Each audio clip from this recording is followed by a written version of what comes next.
The hardest part if you have to do touch-ups is making sure that your pads are in the right place. So we've got at least the corner of all the pads that are missing. So I think it's worth touching this one up with a Sharpie and go ahead and using this one. This trace here at the corner where those met, right about here, there's a pad. That's not going to be quite as precise. We're going to end up with a big copper pad there with a hole in it. We'll have to compensate a little bit, but it shouldn't be too bad.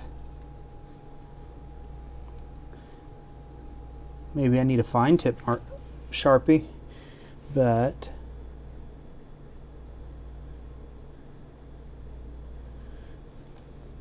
we're getting there. Now this pad comes in. I'm going to have to be a real light hand because this has to come in right between those two, right there. And then this one comes into the pad right next to it.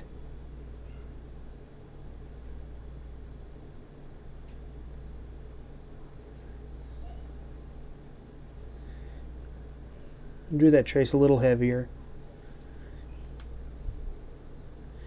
Doing these traces at 50 mil instead of 25, and then doing all the traces except the ones at the very center that need to go to the integrated circuit would probably alleviate a lot of this and would make the transfer a lot easier.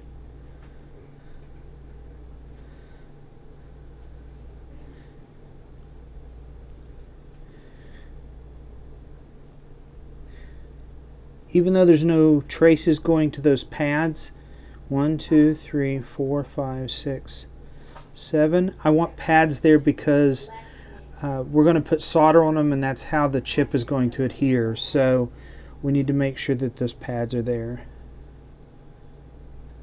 Down.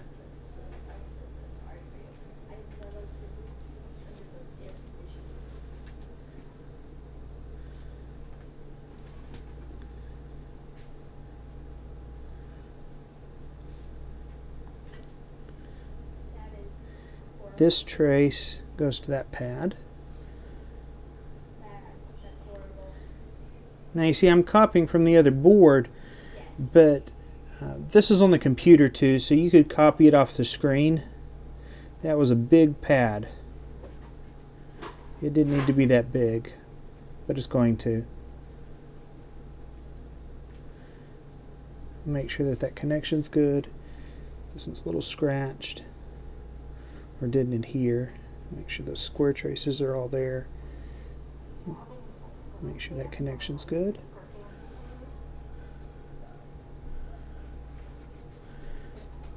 It looked like there was still some fuzz there from the paper, so I rubbed it, got my finger wet and rubbed that away, but I also left a little water and then the Sharpie doesn't want to write on the board. So get a napkin, dry it off, go back in with the Sharpie.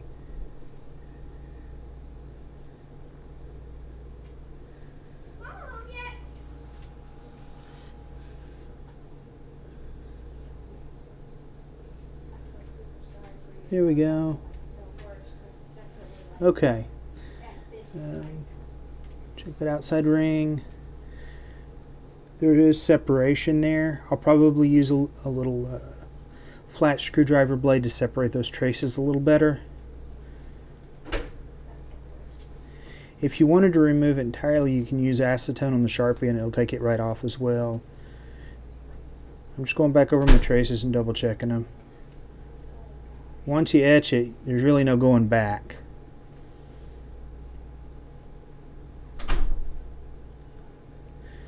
And that one bled a little bit.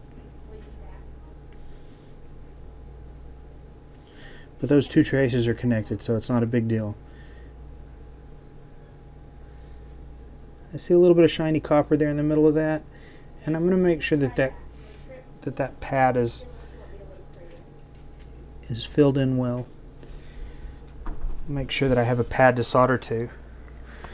Okay, it looks like all my pads are complete.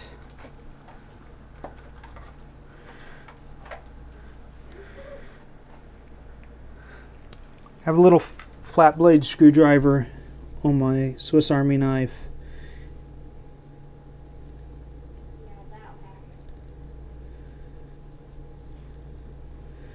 And I'm really using the corner of it like it's a knife and just running it down between those two to make sure there's separation.